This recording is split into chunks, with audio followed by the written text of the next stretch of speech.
Бисмиллахир рахманир рахим, вассалату вассаламу аля расулиллах, ва аля алихи ва сахбихи аджмаин, амма ба'д. Дорогие дети, уважаемые зрители, сегодня, иншаллах, мы с вами пройдем две буквы арабского алфавита. Эти буквы хамза и буква я. Итак, буква хамза. А в транскрипции хамза. Буква хамза. Уважаемые дети, дорогие зрители, буква хамза в начале слова пишется в нескольких вариантах. Над буквой алиф и под буквой алиф. В середине слова тоже имеется несколько вариантов. Обратите внимание. Над строкой, под строкой. И в конце слова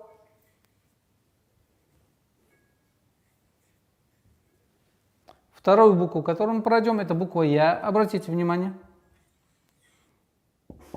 И в транскрипции Я мягкий звук. Так, буква Я, обратите внимание.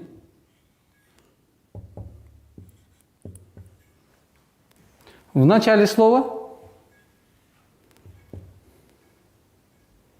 в середине слова и в конце слова. Сейчас мы будем практиковать произношение этих букв. Первая буква – буква хамза. Произношение у этой буквы зависит от огласовки, которая над ней или под ней стоит. Вторую букву, которую мы постараемся произнести, это буква Я. Я. Я. Давайте еще раз. Я. Я. А сейчас дети попробуют сами написать правописание этих букв. Итак, Карин, напиши нам букву хамза. Молодец. Итак, буква Я. Миссия, напиши нам букву Я. Молодец.